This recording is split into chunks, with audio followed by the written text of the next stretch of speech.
Po, makibukas kayo sa Romans chapter 14, 14. verse 10 to 12. The judgment seat of Christ. Romans 14, verse 10. 10 to 12. Verses 10 to 12. Don't touch. But why dost thou judge thy brother? Or why dost thou set at naught thy brother? For we shall all stand before the judgment seat of Christ. For it is written, As I live, saith the Lord, every knee shall bow to me, and every tongue shall confess to God. So then every one of us shall give account of himself to God. Salamat po tayo, Panginoon. Salamat po sa gabi nito. Salamat sa mga kaluluwa mo. Salamat, Panginoon, sa panalangin namin. Nawag gamitin nyo ang gabi nito. Pagpapalakasan kami. Tugin sa lahat, maputo kami dumipende sa inyong soberano kami. Pagkakawad-nawa sa aming mga kasalanan. Kapulutan nawa namin ang aral, ang mga mensaheng maririnig namin sa gabi nito. Jesus, we pray. So, unahan ko na po, no, hindi po natin gagawing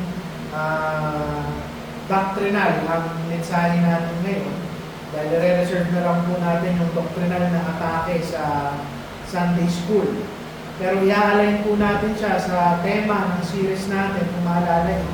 Simulan natin yung Romans, inaaral natin ay sanctification ng ating church. So, ipuput na lang natin into context, ano yung application ng judgment seat of Christ dito sa passage na ito, according sa mga nangyayari sa church ng Romans. So, kung last Tuesday, maaalala nyo, tinuro sa atin ni Paul na kung saan yung malalakas na Kristiyano, hindi nila kailangang insultuhin o imak yung mga mahihinang Kristiyano.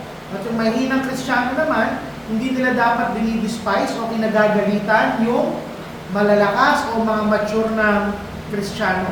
At kung maalala nyo doon, tinapos natin yon sa dahilan kung bakit. Dahil pare-pareho tayong pagmamayari ng ating Panginoon. At pagkatapos nun, sinundan natin ang isa pang turo, kung maalala nyo, mabuhay man tayo o mamatay, tayo ay kay Kristo. Siya ang ating master, tayo ang kanyang alipin, lingkod lamang tayo. At ngayon, sa kasunod na bahagi ng Romans, ang itinuturo naman sa atin ni Paul ngayong gabi, if Christ is your master, Christ is also your judge. Siya rin ang maghuhusga sa bawat isang mananampalataya. So ano ang sinasabi ni Paul? Technically, kapag minamak ng mga malalakas na Kristiyano, yung mga immature na Kristiyano, at dinedespise ng mga mahinang Kristiyano, yung malalakas na Kristiyano, ano ang ginagawa nila? Hinuhusgahan nila ang bawat isa. Hinuhusgahan nila ang bawat isa over sa mga bagay na kung saan maliliit lamang. Mga bagay that is considered a matter of conscience. Pero tandaan nyo, hindi po kasama sa parting ito ang mabibigat na kasalanan ng bawat isa. Madalas po kasi ginagamit yung message na to na kung Kristiyano ka, hindi mo na pwede husgahan ang iyong kapatid. Tapos dudugtungan pa nila ng verse na judge now. Pero hindi po. Tayo bilang mga Kristiyano, may karapatan tayong i-assess ang bawat isang pumapasok sa loob ng ating iglesia. Pero ang context po nito, kung ang pagtatalunan lang natin is a matter of preference, kagustuhan, o madadaan naman sa liberty ng bawat isa, hindi natin kailangan pang husgahan ang bawat isa. Ito po yung punto nito, no? So, ano ang tinutumbok dito ni Paul? Bakit kailangan niyang isingit yung judgment seat of Christ sa napaka-practical na problema ng church ng Romans? Para lang ipaalala sa atin na hindi ka inappoint ng Panginoon para maghusga sa kapwa mong alipin, kapwa mong Kristiyano. Wala po tayong karapatan. Dahil sinasabi niya, darating naman ang araw na ang bawat isang mananampalataya ay tatayo sa harapan ng Panginoon at doon tayo magbibigay ng listahan at ng litanya natin sa ating Panginoon ng lahat ng ating ginawa para sa Kanya. And this passage, tandaan niyo po, this is not about losing salvation. Marami rin mga tao na iniisip na yung passage na to, kung Kristiyano ka, gumawa ka ng masama at tinusgahan ka ng ating Panginoon ay mawawala sa iyo ang kaligtasan. Hindi po nawawala ang kaligtasan. Hindi ito patungkol sa condemnation. Ang lahat ng kinakausap dito ni Paul, mga mananampalataya. Okay? So kung hindi condemnation, hindi paparusa ang usapan sa paghuhusga ng ating Panginoon. Ano ngayon yung konteksto ng judgment? Ng paghuhusga na ibibigay sa atin ng Panginoon. Hinahanapan na tayo ng accountability. Ano ang ginawa mo para sa aking pangalan? Ito po yung punto ni Paul dito. Ibig sabihin, tandaan nawa natin na bawat isa sa atin haharap sa Panginoon at sasabihin natin sa Kanya, sasagutin natin siya kung sa paano tayo nabuhay bilang mga taong Kanya kinamatayan. So may lamang po yung turo natin sa gabi nito. Unang punto, tinuturuan tayo ng Panginoon at ni Apostol Pablo, wag natin kunin yung lugar at posisyon ng ating Panginoon. Sabi po doon, but why dost thou judge thy brother? And why dost thou set at naught thy brother? Unawa ni Paul na sa church ng Roma, at sa mga church sa ating kapanahunan, there are times, at aminin man natin sa hindi, bilang mga mananampalataya, hinuhusgahan natin ang ating mga kapatid. Nagiging mapanghusga tayo. Pero ngayon, ang ina-address ni Paul, hindi yung mga hinuhusgahan, yung mga nanghuhusga. Yung mga mananampalataya sa Roma, tinitignan nila yung iba at kinukondina nila yung iba sa mga bagay na kung saan may kalayaan namang gawin ang iba nila kapatid.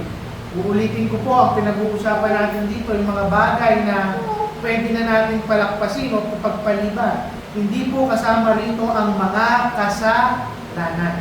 Dahil binigyan po ng Panginoon ng Iglesia ng karapatan na husgahan at disiplinahin ang kahit sinong miyembro na kung saan magkakasala ng matindi.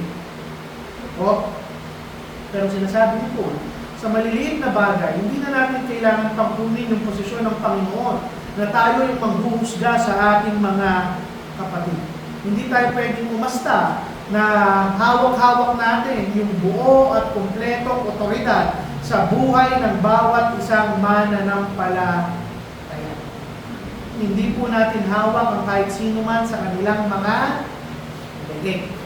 Hindi po dapat ganon mag-operate ang isang iglesia. Pero, ang pinupunto dito ni Paul, there will be Christians na constantly ine-evaluate na lang nila, kini-criticize na lang nila, at kinukundina na lang nila ang ibang mananampalataya. Hindi po masamang maging brothers keepers. Hindi po masama na itama ko si Nanay Vilma kung may magawa siya, si Lori, si Kuya Jess, hindi po. Pero hindi rin tayo pwedeng umasta na para tayong pulis na bawat isang galaw ng isang tao ating pupunahin. Hindi po ganoon ang role natin bilang mananampalataya. At sabi dito ni Paul, marami sa church ng Roma, hindi sila nanghuhusga coming from a position na gusto talaga nilang maging banal ang kanilang mga kapatid. Nanggagaling sila sa isang posisyon na kung saan kinagagalitan nila ang kanilang mga kapatid. At hindi po dapat ganito yung makita sa ating iglesia. Whether an immature o a mature believer, hindi po tayo dapat ganito. At bakit? Dahil kung ganito yung magiging attitude natin, ano yung ginagawa natin? Technically, kinakalimutan natin yung gospel na nagligtas sa atin. Tandaan niyo po, kung tumatayo man tayo ng maayos, kung masipag man tayo sa serbisyo, sa ministry, wala tayong nanginis, ginagawa natin ng tama, wala tayong matinding kasalanan, Kung nagagawa man natin lahat yan, hindi dahil mabuti tayong tao. Nagagawa natin yan dahil pinapahiram lang tayo ng grasya ng ating Panginoon. Bago tayo maghusga, tandaan nyo, nakatulad ng ating kapatid na inuhusgahan, okay lang naman tayo, maganda lang yung standing natin dahil sa ating Panginoong Jesucristo. Never din, kailangan natin maunawaan iba-iba yung bilis ng paglago ng bawat isang mananampalataya. Dahil ikaw, kahit sobrang bilis ng paglago mo, pareho pa rin yung estado mo hanggat hindi ka namamatay, hindi pa tapos ang Panginoong Jesucristo sa pagsasaayos sa iyo. Pareho lang tayong in progress. At kapag inalala natin kung gaano ka-merciful ang Panginoon, kung gaano siya maawain, mahabagin, mas mahirap sa atin ngayon na maging harsh sa mga kapwa nating makasalanan. Mas mahirap sa atin manghusga. Kaya kung iisipin natin, katulad nila, pwede rin naman tayo husgahan ng ating Panginoon. So, ano yung application ko? Isa sa mga pinakamadaling kasalanan na pwede natin magawa ay yung kasalanan na mag-focus tayo sa kasalanan ng iba kaysa sa sarili nating mga kasalanan. Pag mas makikita natin yung kahinaan ng iba, more than our own hearts, more than our own sin, merong mali sa atin. Now, tanong, masama ba kung pupunahin mo yung kasalanan ng iyong kapatid? Hindi. Pero ang sinasabi po natin, bago natin gawin yan, mas tingnan muna natin yung sarili nating kasalanan. At nakakahiya rin naman, pupunahin mo yung kapatid mo, mamaya sagutin mo, ikaw nga, mas malaki yung kasalanan mo kaysa sa akin. Tandaan nyo, nung itinuro natin yung bago mo tanggalin yung punahin yung muta ng iba, tanggalin mo muna yung kroso sa iyong mata. Bakit?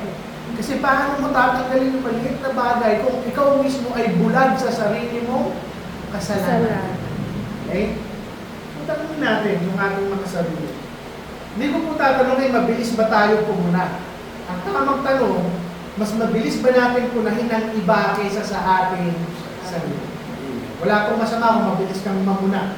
Lalo na kung tama naman ang iyong puso. Okay?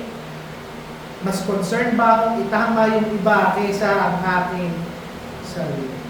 At kung titignan yun, mas nagiging healthy ang buhay natin mga Kristiyano if we spend less time criticizing other people at mas nagpo-pursue tayo ng kabanalan sa ating mga sarili.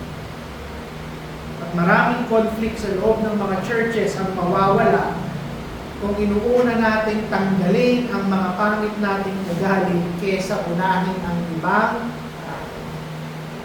okay. Second main point. Kailangan natin alalahanin, kung gusto man natin gawin ko ng tama, alalahanin natin na sigurado yung judgment ng ating Panginoon sa lahat ng mananampalataya.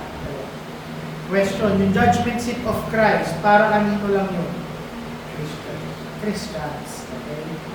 May magkaiba pong judgments, ha? Next time ko na lang po ituturo sa inyo. Pero sa context na ito, yung judgment dito, ang uusgahan lang muna ng Panginoon ng bawat isang Kristiyano. Okay.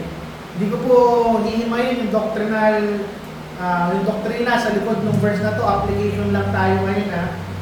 So, unang-una, makikita natin, sabi doon ni Paul, for we shall all stand. Ano po yung keyword doon? Salitang all. Lahat. Tayo, sabi ni Paul. Hindi ilan, hindi pilit, lahat. Ibig sabihin, lahat ng pastor, lahat ng miyembro, lahat ng mananampalataya, kahit hindi ka pa parte na iglesia, lahat ng mature na believer na namatay, lahat ng immature na believer na namatay at hindi na siya nag-mature, lahat ng bata, lahat ng matandang Kristiyano, walang exempted. Darating daw ang araw na lahat ng anak ng Panginoon ay haharap sa Kanya at huhusgahan siya ng Panginoon sa lahat ng Kanyang ginawa at hindi ginawa.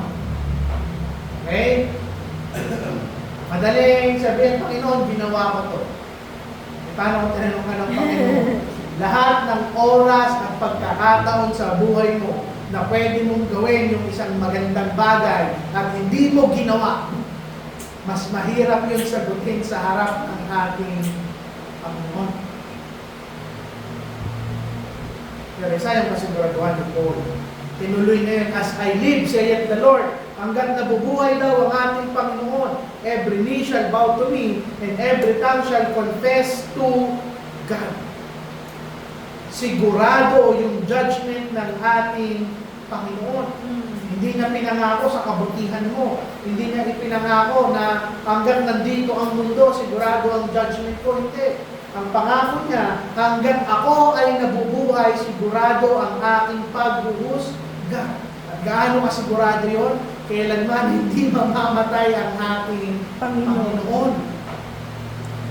Habang tinitingnan mo ito, no, talagang mapapaisip kayo, paano ko ipinapabuhay yung buhay ko? Sobrang nakapokus ako sa ginagawa ng kapatid kong mali. Ako ba, nire-ready ko yung sarili ko na balang araw, sigurado pala na ako mismo haharap sa aking Panginoon. Baka sa sobrang pamumunan ko sa iba, yung iba sobrang ready na, ako hindi pa. Ito yung sinasabi ni Paul. Ito yung application ni Paul. Maraming tao ang kung saan nabubuhay na para bang optional sa kanila yung accountabilidad nila sa harap ng ating Panginoon. Pero balang araw, haharap tayo sa kurado, haharap tayo sa ating Panginoon. Pupunta tayo sa, ano bang Tagalog ng court? Korte. Sa korte ng ating Panginoon. Hindi po yan isang posibilidad, isa yan kasiguraduhan. Ano lang yung punto ko? Ano yung gusto kong tumbukin sa judgment seat of Christ? Kung sigurado yung paghuhusga ng ating Panginoon, hindi ba dapat itinutulak ka niya na mas matakot sa ating Panginoon? Mabuhay ka ng merong takot. Now, yung judgment seat of Christ, no, hindi po yung takot to na terror, na takot ka lang, hindi po. Yung takot na sinasabi ko dito, yung parang takot ng isang anak sa magulang, reverence, may paggalang. Nawalan po yung punto. Pagdating sa judgment seat of Christ, katatakutan mo pa ba yung mga kasalanan na gawa mo kapag dinitay na yan ng ating Panginoon? Yes or no? Lalo kang manginginig siguro nun. Huhusgahan din. Huhusgahan pa ba ng Panginoon yung kasalanan mo at the judgment seat of Christ? Hindi na. Hindi na. Wala. Tandaan yung paghuhusga ng kasalanan sa Bema Judgment, yun para lang yan sa mga hindi mananampalataya. Tayong mga ligtas, hindi huhusgahan ng Panginoon ang ating mga kasalanan. Uulitin ko, anong huhusgahan niya? Lahat ng ginawa mo at hindi mo ginawa. Lahat ng ginawa mong mabuti at lahat ng kabutihan na hindi mo ginawa kahit kaya mong gawin at may oportunidad kang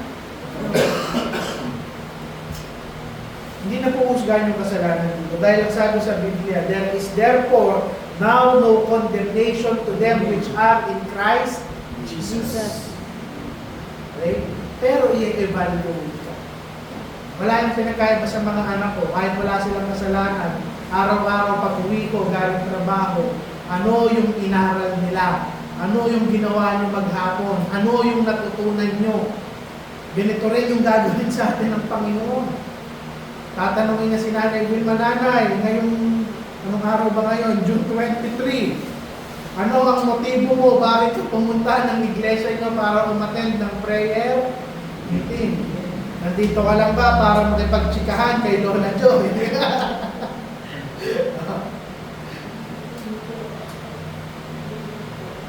Tatanungin niya si Siko, ikaw, pumunta ka lang ba ng church dahil napilitan ka? Dahil wala kang kasama sa bahay niyo? Natatawa kayo, pero ang punto, lahat yan titignan ng Panginoon. Yung motibo mo, yung katapatan mo, yung stewardship mo. Ano ibig sabihin ng stewardship? Yung pag-iingat mo sa lahat ng blessing niya. Kung bless ka ng Panginoon ng yaman, paano mo ginamit yan? Pang sarili lang ba? Tumulong ka ba? Nakibuhat ka ba sa iglesia?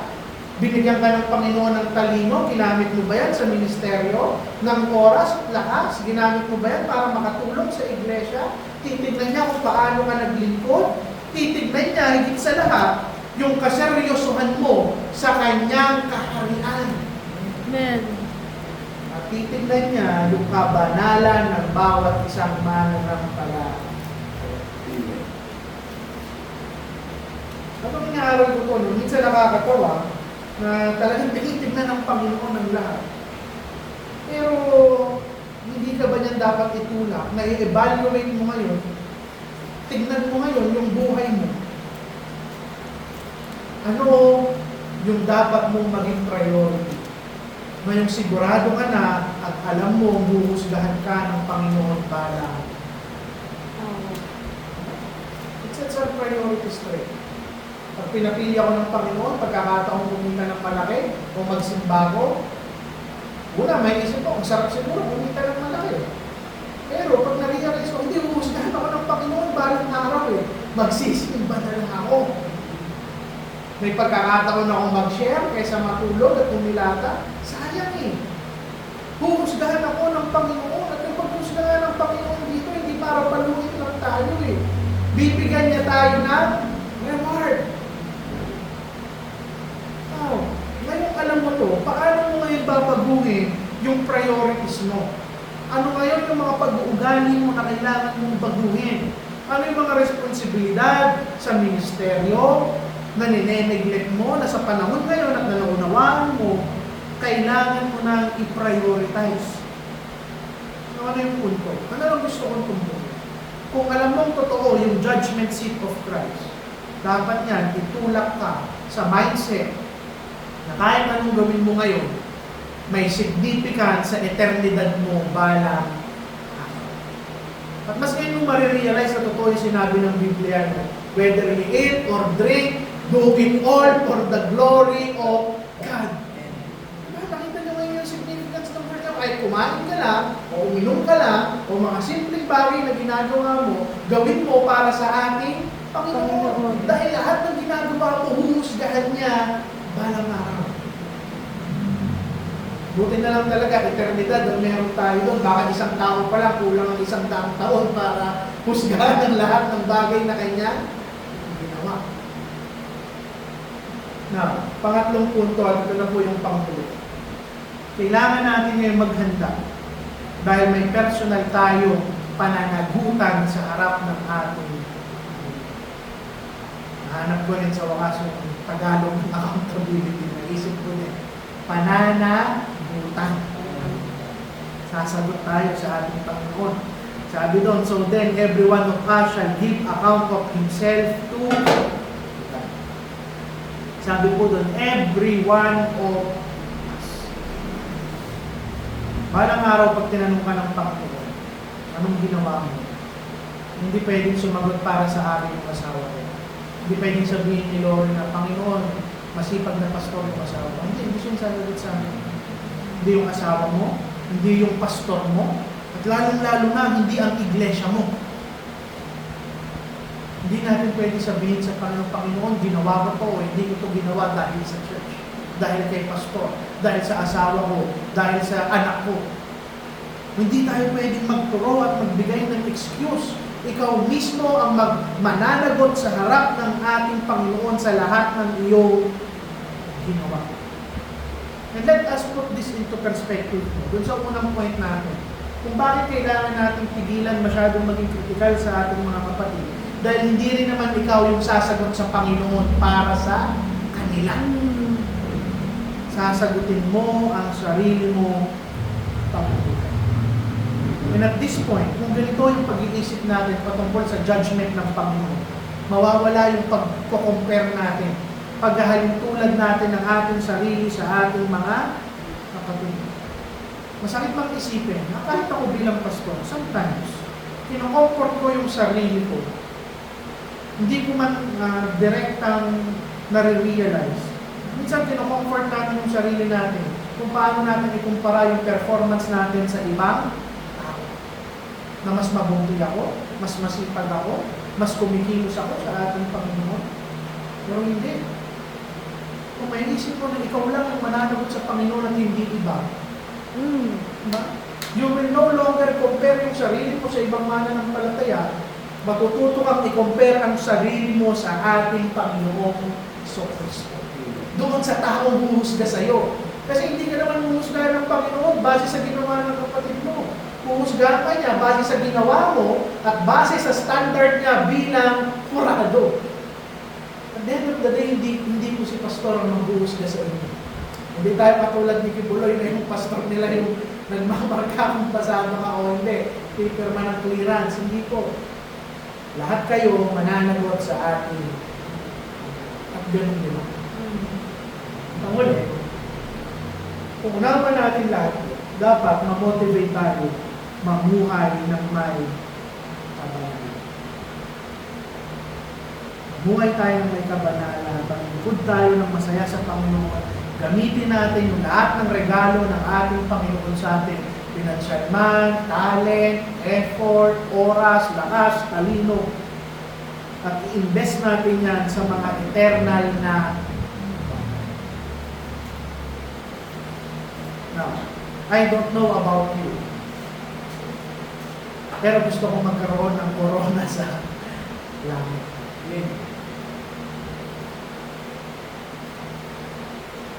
Gusto kong magkaroon ng corona sa langit.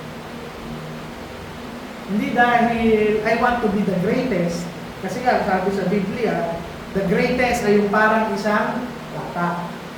Pero that is only proof na namuhay ako ng tama dito sa mundo habang ako ay nabubuhay. Isipin nyo na lang, ligtas ka na. Nandun ka sa langit. Yung asawa kasi sabi, masaya na daw siya, basta ligtas lang siya. Pero I'll put this into perspective. Kung ligtas ka, nandun kayo lahat sa langit. Magkikita-kita tayo nung nandun si nanay, si Kuya, si Lolo na tayo nandun. Tapos ikaw lang yung walang corona. Ano yung ibig sabihin mo? Nagpapainit ka lang ng dukuhan sa loob ng iglesia. Ang isang mananampalataya na tinitignan yung eternidad niya, mamumuhay siya ng kakaiba dito sa ganun lang po kasi ito. Bilang pagkatapos, isang application. Imagine na nakatayo ka ngayon sa harap ng Panginoon. At habang inuusgahan ka niya, siguro iisipin mo parang araw, sana pinago ko. Bago mo yan isipin sa langit, isipin mo na yan. Ano ang dapat mong baguhin? Kulang ka ba ng pananalangin? Kulang ka ba ng pagbabahagi ng kanyang salita? Kulang ka ba sa pagtuturo at pag-aaral? Kulang ka ba sa serbisyo? Kulang ka ba sa giving, sa tithing, sa pagbuhat, sa gastusin ng iglesia?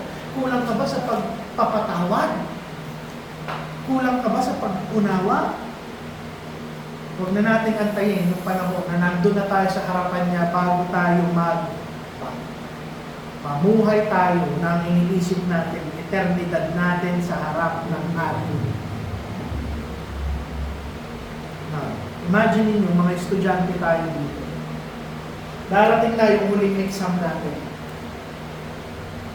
Kung ikaw, wala kang ibang ginawa, sabihan yung ibang estudyante na mag-aral. Ikaw hindi ka nag-aaral. So tingin nyo, sino sa atin ang papasa? Now, don't get me wrong. I'm not saying just mind your own business. Hindi po yun ang punto. Pero ang punto ko, bago pa natin tingnan yung iba, ihanda muna natin ang ating mga sarili. Bilang conclusion, makikita nyo, no? Hindi natin kailangan kuling yung posisyon ng ating Panginoon. God will do the judgment. Alalahanin natin yung kasiguraduhan ng judgment seat of Christ. Dahil balang araw, pare-pareho tayong haharap sa Kanya. So before judging another believer, tandaan natin, they will not stand before us someday. At hindi tayo sa kanila haharap. Pare-pareho tayong haharap sa ating Ama. Kaya po muna natin tatapusin ang ating mensahe. Sige po, kung sino po ang may insight or prayer request. Sa likod naman, simulan namin kay Lolo. Ah, Paharap naman tayo. siguro, tama yun. Unang-una is, ang itinuturo talaga dyan, lalo na ginamit yung image ng content, is accountability, pananagutan natin. Kasi ano nakikita natin sa maraming pagkakataon, yung kamalian ng ating mga kapatid. Tapos, yung kamalian nila, parang ikino-compare natin yung sarili natin sa kanila. And pag gano'n, pakiramdam natin, tama na tayo. Ang malinaw doon kasi the last time, nagpipintasan yung dalawang grupo dahil sa pagkain. Saka sa mga selebrasyon. Tapos, halimbawa sa atin, may mahilig mag-ayuno. Ako, ayaw ko ng ayuno. Hindi ko siya pwedeng pintasan ko. Kaya, Huwag lang kayuda, Lolo, makakayuda. ayuno. Ayuno yung sinasabi ko. Hindi porke nag-aayuno, eh masyado naman itong, ano, yung ang tawag na numat na kung ikaw naman ay nag-aayuno, mababa ang Christianismo nito. Hindi ganun yun. Kasalanan ang pinag-uusapan. At yung mga ginagawa, hindi naman kasalanan. Hindi natin yung pakialaman. Kasi That is liberty sa atin. Ngayon, kung sinabi pangalawa ni Pastor na humusgahan tayo ng Panginoon according, hindi lang doon sa ginawa nating kasalanan, kundi pati doon sa mga hindi natin ginawa, kaya tayo nagkaroon ng pagkakasala. Isang example, halimbawa, ito experience ko, while driving, kasama akong pastor. May nadaanan kami, siya nagdadrive. Matandang lalaki na tumbaan ako, inatake. Itabi mo, pastor, tulungan natin. Sinabi ko, pag na nagmamadali tayo, tsaka baka tayo na